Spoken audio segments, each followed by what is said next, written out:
Hello everyone and welcome to Advanced Songwriting. My name is Andrew Lambert. I'm a local actor and musician. This is my friend Jim Alvord. Hello! He's a drummer and a talented musician. And then we have Jim's dad. This is Lynn Alvord, Dr. Lynn Alvord, That's I right. might say. That's right. And we've invited Lynn here today to be the moderator of our little discussion. Let's not let the doctor thing get to his head.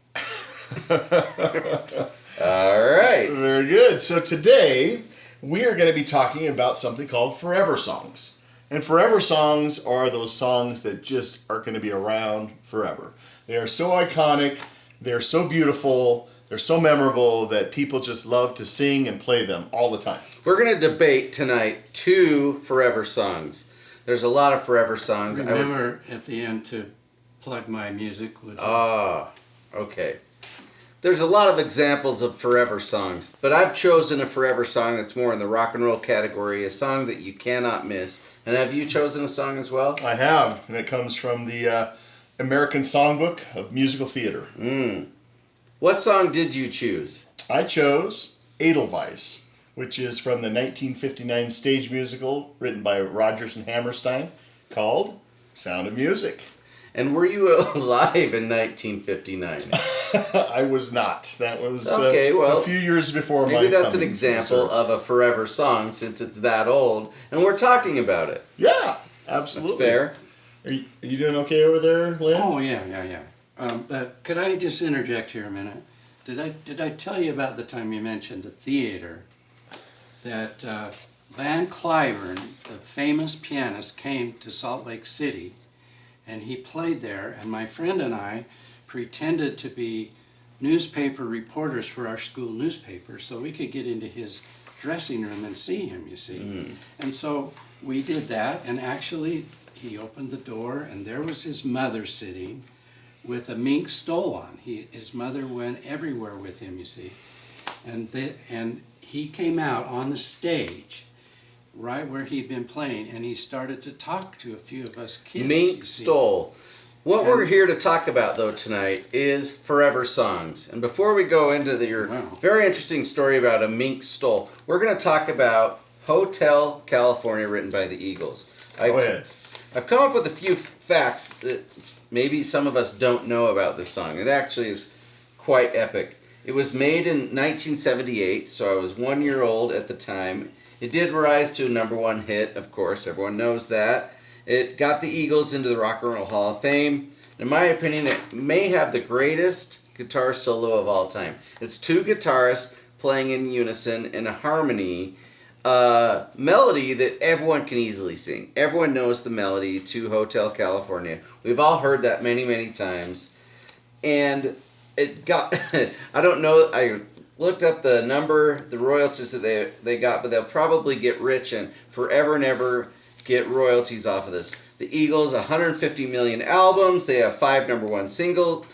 They had 6 Grammy Awards. Jim, hate to interrupt you, but this is so pertinent to what you're talking about, all these awards. And one time, we were at the concert of the great pianist Gary Graffman. Gary Graffman. And he, after the concert, my friend and I again, followed him down the hall, and he went down to the basement, and he was in a janitor's closet. And we went up to the janitor's closet, and we opened it up. He was standing there with a beautiful redhead, and he was holding his hand up in the air, and he was saying, "My hand." And the redhead said, How Why was don't you your tell hand us a little tonight?" bit about your song? Yeah. So my song And again. he was a. Edelweiss. Was the name of your song Edelweiss? It's Edelweiss. You'll remember You don't want to hear Christopher Plummer my story. pulls out his guitar and starts singing that beautiful song. Just sweeps Julie Andrews off her feet, right? Because the song is just so beautiful. It's so heartfelt. It actually sounds like an Austrian folk song, which I always kind of figured it was an Austrian folk song, but actually it was written for the musical.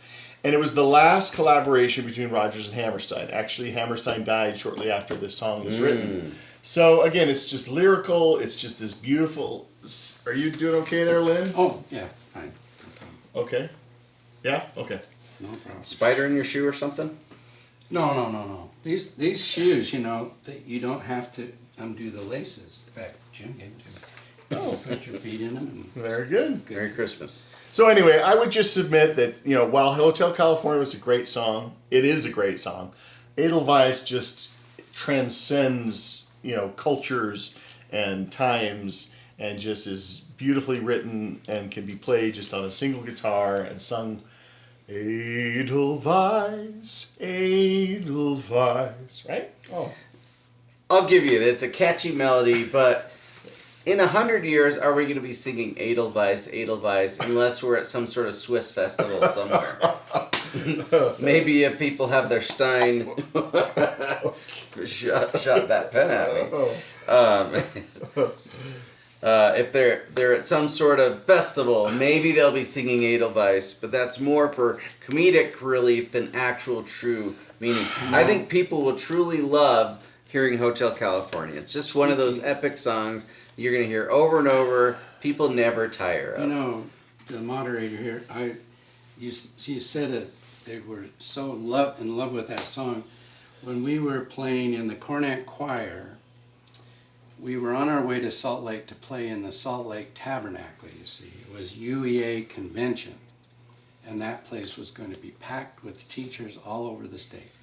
Well, one of my friends, the car we were going down the freeway, he took his egg, you see, and he threw this egg out to a guy that was standing by the car by the side of the road there, and it hit him right in the stomach. Well, he got in his car, he chased us all the way to Salt Lake City.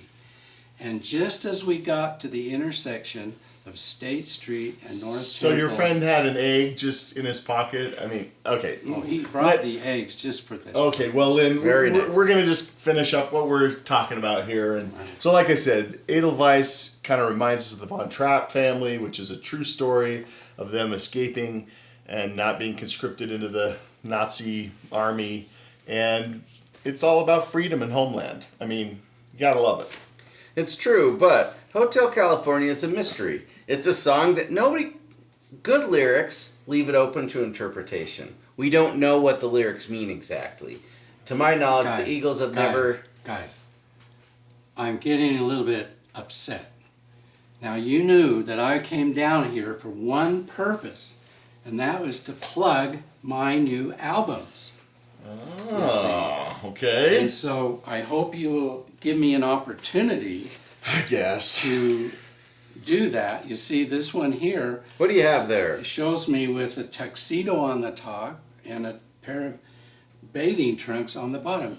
That means I'm kind of halfway between the classic world and the pop world. This other one is me playing 6 different classic piano pieces that I wrote, you see. Now, you talk about forever songs.